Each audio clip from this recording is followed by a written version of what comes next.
Hello everyone. Welcome to part 2 of Silencing the Loud Ones challenge. A little bit milder than the first part, I would say, but there's still some drama going on, so let's take a look, shall we?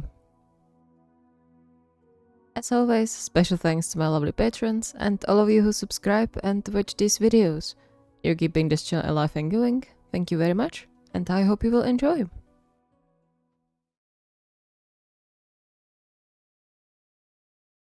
Having been part of the various chats for so long, Ushijima couldn't understand the urge of some to create challenges when they were upset. Even though Iwaizumi said he was annoyed, not upset, the fact of the matter was he wasn't thinking rationally in cases of increased mental distress. Him and Oikawa both sometimes. And now they were dragging everyone along for some reason. At least he now had a valid excuse to shush Tendo since his headaches still weren't under control despite the surgery and medication. But it still felt harsh given his fiancée took a 2-week-long vacation, putting everything else on hold just to be with him. Better do it fast so we don't have to bother with it anymore. Which was easier said than done. Say, Toshi, how about we head to the garden today? It's a bit cold, but I think some fresh air might be nice. I suppose. Great. So just wait for me. I'll be right back. Before Ushijima managed to even open his mouth, Tendo had already skipped out of the room, probably in search for the wheelchair they'd been borrowing since he was allowed to walk around after the surgery. With a sigh, he carefully climbed down from the bed, glad the room wasn't spinning with him anymore, and nor did he feel a fall approaching. At least some things are getting better. Alrighty, come on. No wheelchair this time? Nope, I was just looking for your doctor to ask if you can go outside. He grinned, his face shining like joy personified. Now that the surgery was successful, there's no need to hold back.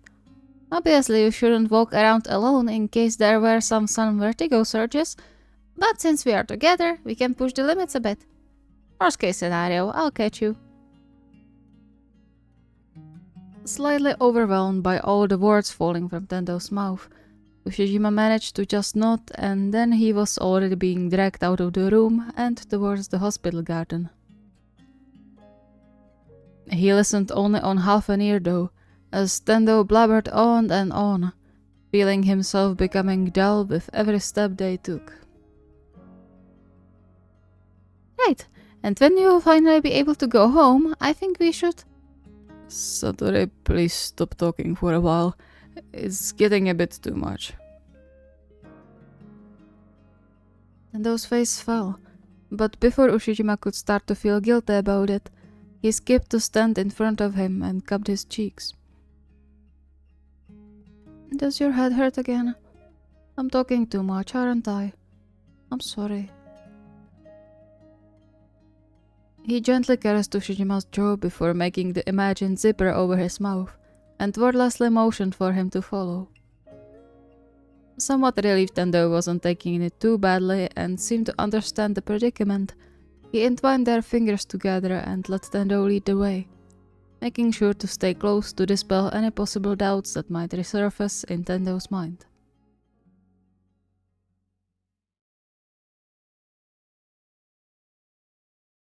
To Asahi's surprise, Noya wasn't as talkative that day. Though, given he spent the last week or so planning their long desert vacation, as he called it, he probably shouldn't be as surprised.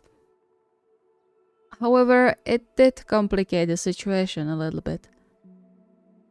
He could, of course, make Noya talk, the easiest way to do that being asking about the trip and destinations, but it felt a bit cheaty to do so. How fair would it be if he made Noya talk and then silenced them again? Not at all, that's how.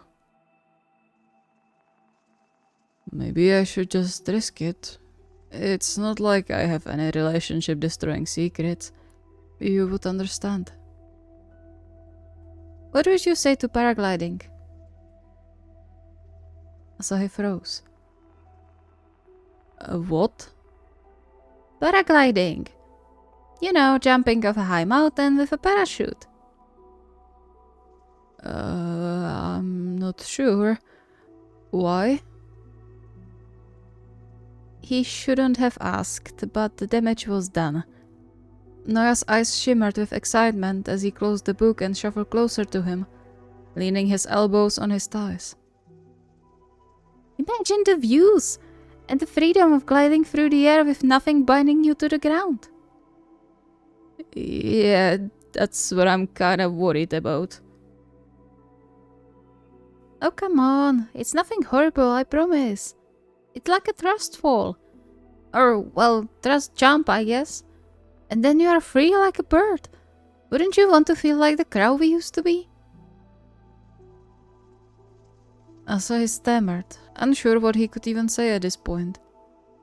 It wasn't like he was scared of heights or flying, but he much rather had something to bind him to the ground. Or at least some solid aircraft around him. Like this, he would have just the parachute and good faith. Maybe not even that. He didn't want to ruin Noya's excitement or fun. The last thing he wanted was to hold his fiancée back. However, his bravery had its limits, and paragliding was far, far beyond them. How about you think of something a bit safer? But I know you would enjoy it, and I'm not telling you not to go ahead yourself, but I don't want that. Sorry. The excitement disappeared in the blink of an eye, the smile on Noya's face wilting like a flower without water. Then, however, his face hardened. I thought you weren't such a scary cat anymore. The underlining anger in his voice froze Asahi in place, stealing the ability to speak and think from him for a while. Taking both of their preferences into consideration when planning a joint trip was never an issue, so what happened this time that it made Noya mad? I just don't think I have it in me, that's all. Noya just huffed at that and got up, opening one of the books with much more force than necessary, the crack of its spine feeling like a crack of a whip to Asahi's ears. He contemplated whether he should try defend himself further, but the frown settled on Noya's brow discouraged him from even opening his mouth. And so he got up too and headed to his office, hoping that working on the wedding suit he promised Noya might take his mind elsewhere for the time being.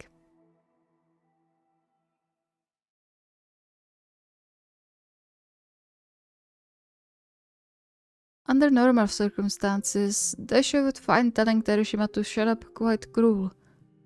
No, scratch that. Very cruel. One, Terushima's talkative nature was one of the reasons why he fell for him in the first place. And two, he couldn't possibly say something like that when he knew his fiancée was just trying to help him. And it usually worked. Silence meant something bad was brewing, and so Terushima just filled it with chatter instead, for which Daisho was eternally grateful. However, for some reason, hearing the lively voice the whole time since he came home didn't bring the usual calm, but rather strained his nerves even thinner. He tried to hold back from saying anything, he really did. It wasn't Terushima's fault, and he didn't deserve to be reproached for it. And yet... You know, I think he might be better off without her. I mean, who in their right mind would say something like that to their partner? Probably no one. Yeah, exactly. Good on him for getting rid of her. Do you think we could head out of the city on the weekend? I think we deserve vacation. Weren't we on one last month? Doesn't matter. There's never enough vacations. Oh, did I tell you about that new store they opened right opposite the salon? Daisho let out a shaky sigh, the constant jumping from topic to topic making his head spin. He wasn't sure what was happening anymore, forgetting half of what Terushima told him the second the words left his mouth. All he could focus on was not to let himself yell. He didn't have the strength to explain he wasn't mad, but exhausted. However, judging by the pressure building behind his eyes as Terushima jumped into yet another, completely unrelated story, he didn't have to worry too much about yelling. He clenched his hands to stop them from trembling, though he couldn't do the same for his voice. Yuji, please stick to one topic or shush. Please, I'm lost. Terushima fell silent immediately, his eyes widening in what could be only described as horror. Oh shit, sorry, I didn't realize. Sorry, I'll be quiet, I promise. He looked so guilty when he reached for Daisho's hand but stopped before they actually touched, the uncertainty in his eyes stinging deep in Daisho's chest. Taking a shaky breath, he reached back and gently squeezed Terushima's fingers, just to make sure he knew he wasn't upset, just overstimulated. Fortunately, Terushima seemed to understand and stayed seated, even giving Daisho a soft, apologetic smile. Right. Despite still not knowing everything, Terushima knew him well enough to understand his needs when he voiced them, however clumsily. All was good.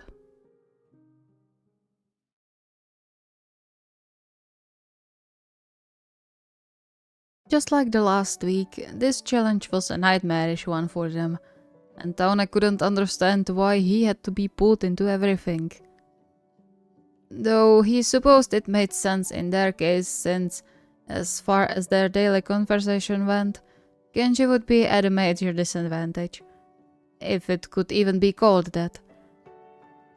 However, that still didn't make it any less damaging. Fortunately, there isn't anything Iwaizumi could know about that would be worse than the challenge.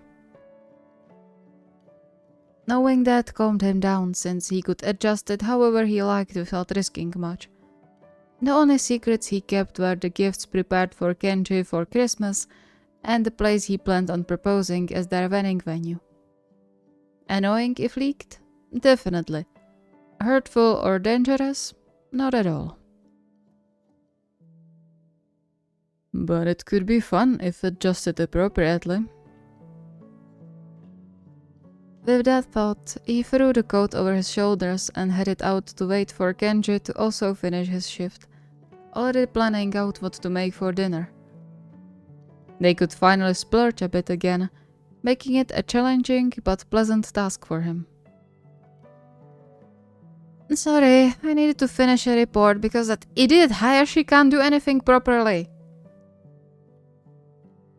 Aone had to smile at Kenji's grumpy face. He gently pinched his cheek to help him get rid of the pout, earning an almost offended whine. Don't you laugh at me. Do you know how annoying it is to have to check everything after him? Just last week he almost cost us a contract because he didn't have the client sign the identifying documents. Said it slipped his mind. Dude almost made us work for nothing because it slipped his mind. How stupid do you have to be to do that? Aone gave him a compassionate smile and pulled him to his side into a half hug, torn between feeling sorry for him and amused over the in truth adorable grumbling. But in the end, Kenji ranting meant the situation wasn't as bad. I'm sure your boss knows how much you are doing. Oh, don't even remind me of that guy. Ever since his father isn't around to kick his ass to work, he's been treating it like a hangout spot. Coming in whenever he wants, going home after lunch. It's infuriating. He sighed, the frustration seeping from him in waves. And even when everything seems to go smoothly, something messes up again to make it more difficult for us. It's not fair. Like the other day, we were just... The rest of the sentence turned into a muffled, surprised hum when Aone cut his rambling short with a kiss, delighted when he saw Kenji's cheeks turn red. What was that for? To make you think about better things. Staring in confusion for a while, Kenji just stammered something Aone didn't fully understand and then gently punched Aone's shoulder. You can't do this to me in public. But it worked, no? Well, yeah. His face then relaxed. Even a smile appeared on his lips as he leaned more into Aone's side. Thanks.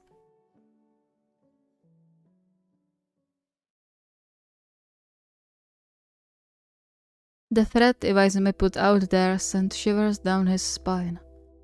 Not necessarily because he had any secrets worth worrying over, but because of the closeness to the recent situation at his work. He wished everything would just stop. Wished he would never have to hear the words "or else," directly or hidden in between the lines. He was tired of the worries and threats. Couldn't they just have a normal week? That's all he asked for. Yet the universe seemed to have a different idea.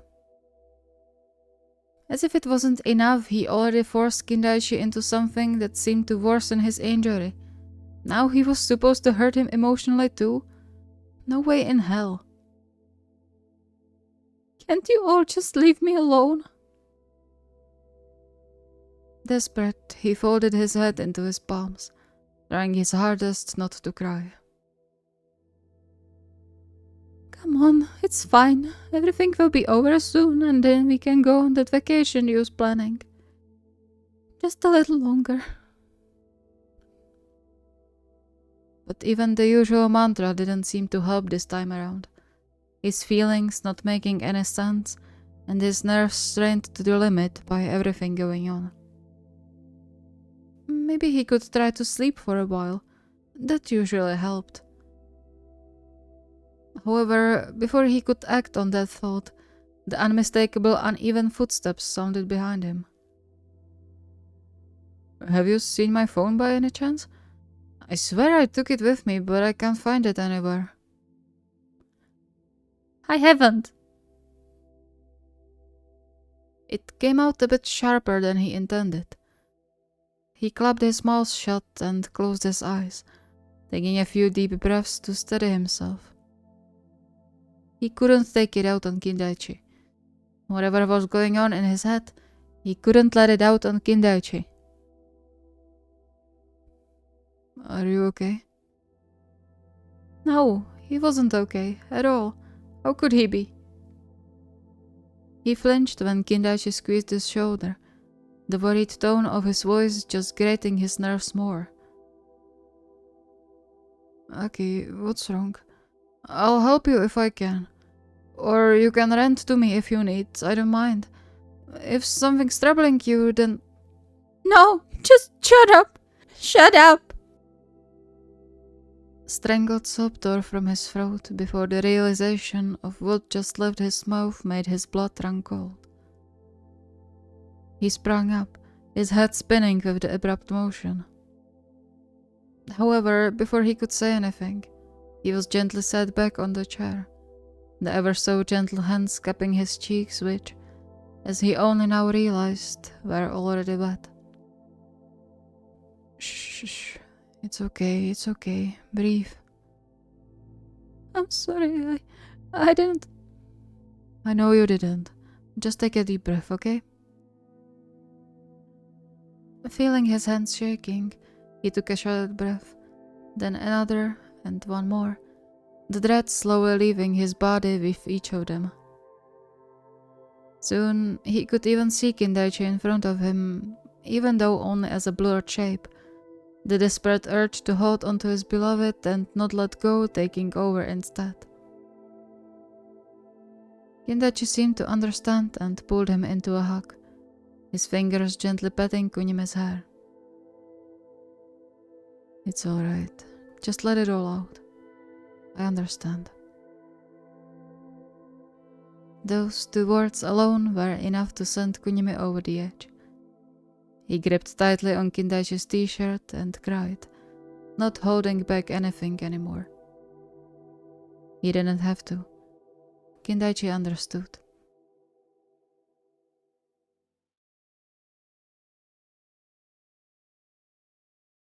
The truth was, Iwaizumi wasn't really annoyed, not as much as it could seem from his text at least.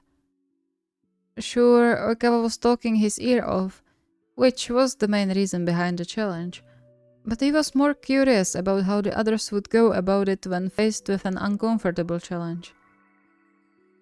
Of course, he wasn't going to spill any secrets, that was way under his level.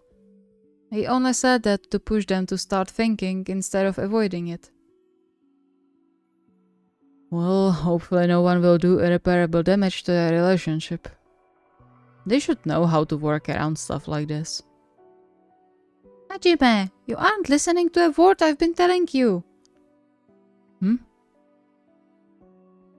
Snapped back into their living room, he glanced up at Oikawa sitting opposite, a frown scrunching his forehead. Sorry, it's been a bit much. So, how can you even say that? I'm trying for a connection here by telling you about my day and making a conversation, and you aren't helping at all. Very one-sided conversation, don't you think? Because you never say anything, what am I supposed to do? Iwaizumi sighed, but he had to admit Oikawa was partially right. He really didn't participate much in their recent conversations, but that was because he didn't have anything interesting or important to say these days. Which was an issue. He could clearly hear their couple's therapist's voice in his head, exactly knowing what she would say if she heard him right now. He saw the problem in it himself, of course he did, but wasn't sure what to do about it. Talking about mundane things had never been his strong suit. Hajime? I'm sorry. I just don't feel like you would be interested in anything I have to say. Just when did his life get so boring he couldn't even hold a conversation about their respective day? He hummed in surprise when Oikawa covered his hand, his eyes clear and sincere, unlike the guarded look he was slowly getting used to recently. It doesn't have to be anything life-changing. I just want to hear about your day. I know I talk a bit too much sometimes, but I'll listen too when you want to say something. Will you now? Okay, maybe you'll have to tell me to shut up, but if it's because you want to talk, I won't take it personally. It wasn't true. Iwaizumi knew that, which just made everything harder.